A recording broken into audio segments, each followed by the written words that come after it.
নমস্কার বন্ধুরা, আজকের রেসিপি রসগোল্লা। এই রসগোল্লা কিভাবে দোকানের মতো নরম তুলতুলে স্পঞ্জের মতো করতে হয় সেটাই আজকের আমি আপনাদের সাথে শেয়ার করব। আর বন্ধুরা, আমার এই রেসিপিটা যদি আপনাদের ভালো লাগে লাইক শেয়ার কমেন্ট করবেন আর সাবস্ক্রাইব করে আমার পাশে থাকবেন। আসুন তাহলে আমি আজকের রেসিপি চলে যাই। রসগোল্লা বানানোর জন্য সবার প্রথমে আমি 1 লিটার ফুল ক্রিম দুধ নিয়েছি আর এই দুধটাই ছানা কাটানোর জন্য নিয়েছি 1 কাপ টক দই। সবার প্রথমে আমি দুধটা জাল দিয়ে নেব। দুধটা একটা কড়ার মধ্যে নিয়ে নেব। সবার প্রথমে আমি দুধটা জাল দিয়ে নেব। ফুল ক্রিম দুধে ছানা করলে ছানাটা খুব সফট হয়। আমি এখানে টক দই দিয়ে ছানাটা কাটিয়ে নিচ্ছি। আপনারা ভিনেগার কিংবা পাতিলেবুর রস দিয়েও ছানাটা কাটিয়ে নিতে পারেন। টক দই দিয়ে যদি ছানা কাটানো যায় তাহলে আর ছানাটা ধুয়ে নিতে হয় না, তাতে ছানাটাও ভালো হয়, খুব নরম হয়। আর যদি পাতিলেবু কিংবা ভিনেগার দিয়ে ছানাটা কাটানো হয় তাহলে সেই ছানাটা আবার একটু ধুয়ে নিতে হয়, তাতে ছানাটা আবার একটু শক্ত হয়ে যেতে পারে। আমি এখানে 1 লিটার দুধ নিয়েছি। আপনারা আপনাদের প্রয়োজন মতো নিয়ে নেবেন। দুধটা জাল দেওয়ার সময় এইভাবে নেড়ে যাবেন, নাহলে দুধটা আবার তলায় লেগে যেতে পারে। এইভাবে অনবরত দুধটা নাড়িয়ে দিতে হবে। দুধটা এদিকে ফুটেও গেছে। দুধটা ফুটে গেলে সঙ্গে সঙ্গে গ্যাসটা অফ করে দিতে হবে। তারপর 2 মিনিটের মতো দুধটা একটু ঠান্ডা করে নেব। এখন আমি গ্যাসটা অফ করে দেব। দুধটা ঠিক এই রকম ফুটে যাবে, তখনই গ্যাসটা অফ করে দিতে হবে। এই ফোটা অবস্থায় দই দিয়ে ছানা কাটাবেন না, একদম গ্যাসটা অফ করে দিতে হবে। দিয়ে এরপর আস্তে আস্তে একটু 2 মিনিটের মতো ঠান্ডা করে নেব। নিয়ে তারপরে আমি দই দিয়ে ছানাটা কাটিয়ে নেব। দেখুন বন্ধুরা, দুধটা ফুটিয়ে নেওয়ার পর এইভাবে আমি 2 মিনিট গ্যাসে এই দুধটা নাড়িয়ে নিলাম, ঠান্ডা করে নিলাম। নিয়ে এবারে আমি অল্প অল্প টক দই দিয়ে ছানাটা কাটিয়ে নেব। এভাবে অল্প অল্প দিয়ে দেবো। আমি 1 কাপ নিয়েছি টক দই। এইভাবে এবারে আস্তে আস্তে এইভাবে নাড়লেই ছানাটা আস্তে আস্তে কেটে যাবে। এইভাবে নাড়ানোর পর বাকি দইটাও দিয়ে দেব। বাকি দইটা দিয়েও আবার ওইভাবেই নাড়তে থাকবো।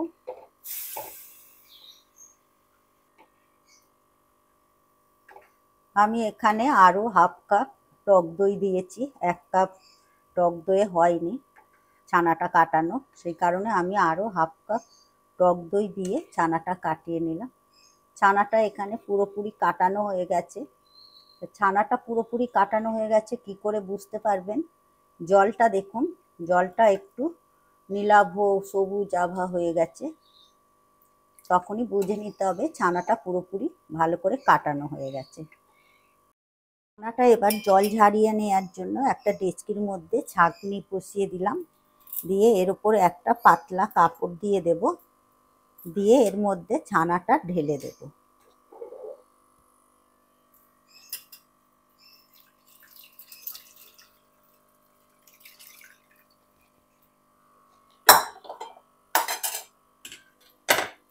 এইভাবে ছানাটা এবারে বেশি চাপাচাপি না করে ছানাটার জল ঝরতে দেবো। আপনি জলটা ঝরতে দেবো, বেশি চাপাচাপি আমি করব না। এইভাবে রেখে দিলেই জলটা ঝরে যাবে।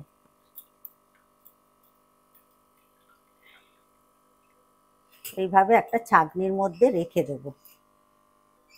এইভাবে আমি 1/2 ঘন্টা 30 মিনিট এইভাবে আমি জলটা ঝারিয়ে নেব। আর ছানার জলটা আমি ফেলে দেব না, আমি অন্য কিছু গ্রেভিতে ব্যবহার করে নেব। 1/2 ঘন্টা ধরে জলটা ছানার থেকে ঝরিয়ে নিয়েছি। এবারে আমি ছানাটা নিয়ে নেব একটা প্লেটের মধ্যে। 30 মিনিট ধরে আমি ছানার জলটা ঝরিয়ে নিয়েছি। এবারে আমি ছানাটা একটা প্লেটের মধ্যে নিয়ে নেব।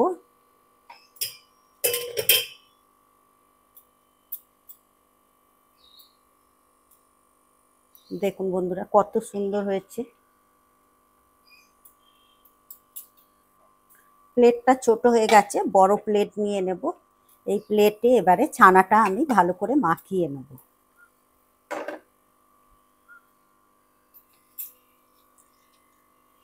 নরম হয়েছে, ছানাটা খুবই নরম হয়েছে। ছানা যত নরম হবে রসগোল্লাটাও তত নরম হবে, তুলতুলে হবে। এইভাবে আমি ছানাটা এখন মাখিয়ে নেব। এরপর এই ছানার মধ্যে আমি দিয়ে দেব 1 চামচ চিনি। এই চিনিটা দিয়ে এবারে ছানাটা আবার ভালো করে মেখে নেব।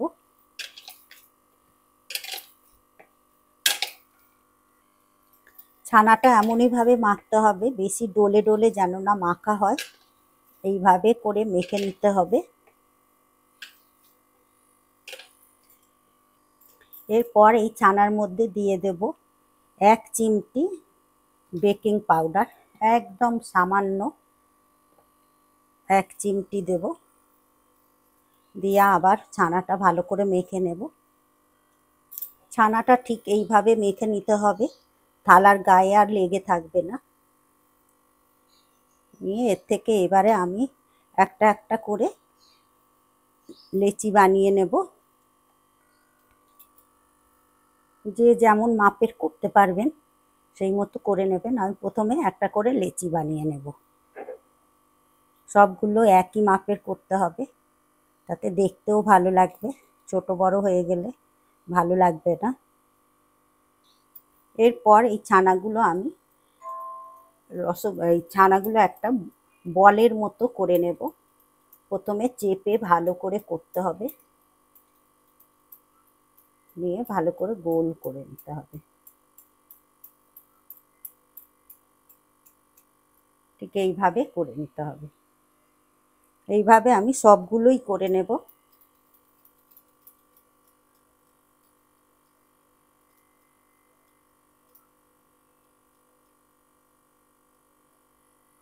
এই রসগোল্লার মধ্যে যেন না একটুও ক্র্যাক থাকে, তাহলে বুঝবেন ছানাটা ভালো করে মাখা হয়নি।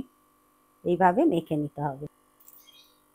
এতটাই ভালো করে মাখা হয়েছে যে হাতের মধ্যে আর ছানা লেগে থাকছে না। দেখুন একদম একটা অয়েলি ভাব এসে গেছে হাতে। এই রসগোল্লাগুলো বানাতে বানাতে আমি চিনির একটা রস বানিয়ে নেব। এই 1 কাপ চিনির সাথে আমি 4 কাপ জল নিয়ে নেব।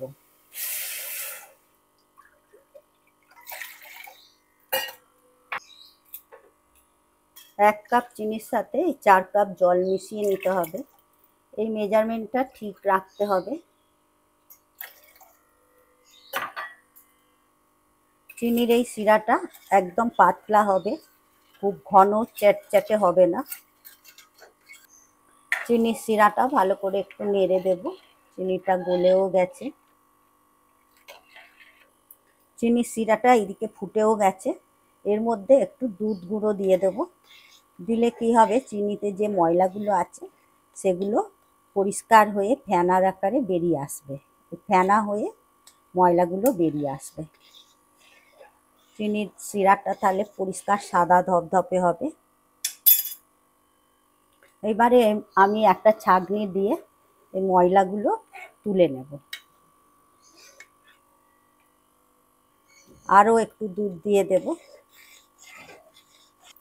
আবার ওই ফেনাগুলো তুলে নেব। চিনির শিরাটাও ভালো করে ফুটেও গেছে। এই ফুটন্ত অবস্থায় গ্যাসের ফ্লেমটা একদম হাই করে দিয়ে এই ঠিক মাঝখানে এইভাবে রসগোল্লাগুলো ছেড়ে দিতে হবে। আমার এখানে রসগোল্লা হয়েছে 14টা, 1 কিলো দুধে। এইভাবে সব রসগোল্লাগুলো ছেড়ে দেব। এইভাবে আমি হাই ফ্লেমে রসগোল্লাগুলো ফুটতে দেব। 2 মিনিট ফুটে যাবার পর আমি একটা চাপা দিয়ে আরও 10 মিনিট ফোটাবো। 2 মিনিট ফোটার পর আমি চাপা দিয়ে দিলাম। 10 মিনিট পর খুলে দেখব। 10 মিনিট পর ঢাকনা খুলে দেখে নেব।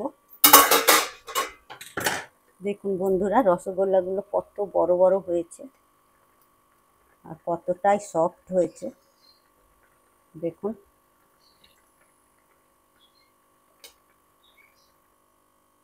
রসগোল্লা রেডি। গ্যাসের ফ্লেম অফ করে দেব। রসগোল্লাগুলো এবারে একটা বাটির মধ্যে রেখে দেব তুলে। এই রসগোল্লার মধ্যে রস ঢোকার জন্য আরও 3-4 ঘন্টা রেখে দিতে হবে এইভাবে রসের মধ্যে।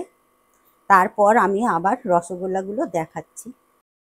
প্রায় 3-4 ঘন্টা পর রসগোল্লাটা দেখুন কতটাই সফট হয়েছে, একদম ভেতরে রসও ঢুকে গেছে।